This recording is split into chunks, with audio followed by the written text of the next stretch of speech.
Il-Prim Ministru Laurence Gonzi żar l-isptar tal-onkoloġija li qed jinbena fil-parking area tal-Mater Dei, sptar li ser ikun qed jagħti kura lil pazjenti tal-kanċer, ġlieda li hija priorità għal kulħadd. Dan l-isptar iżda kellu jkun lest sa Lulju tal-2007. Fit-tmiem ta' żjara li għamel il-Prim Ministru, One News ikkonfronta lill-Prim Ministru bil-ftehim li l-Gvern kien qal li laħaq ma' Skanska fl-2004.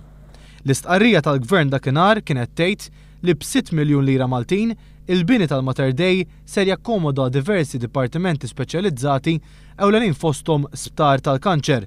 Il-Gvern kien għamilha ċara li l-ftehim li rnexxielu jilħaq ma' Skanska jgħid li l-bini kollu ser ikun lest sa Lulju 2007.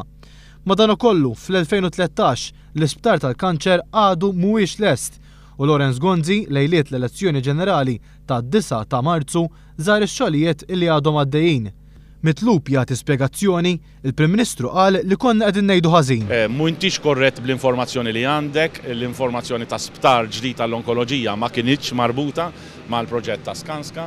Meta kwotajna kelma b'kelma l-istqarrija tad-Dipartiment tal-Informazzjoni ta' 8 ta' Novembru 2004, imbagħad il-Prim Ministru qal li t-tort kollu kien ta' Joseph Muscat. Istqarrija tad-Dipartiment tal-Informazzjoni, Prim Ministru.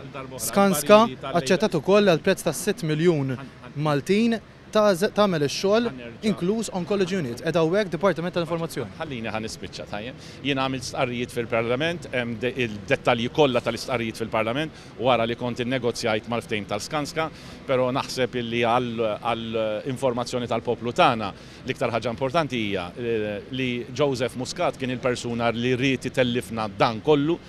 Jakkumpanja lil Laurence Gonzi kien hemm il-Ministru tas-Saħħa Joe Cassar li f'din il-kampanja elettorali ddikjara li jekk il-Partit Nazzjonalista jerġa' jkun fil-Gvern ser ikompli bil-politika li mexxa biha fil-qasam tas-saħħa tul il-5 snin illi għaddew.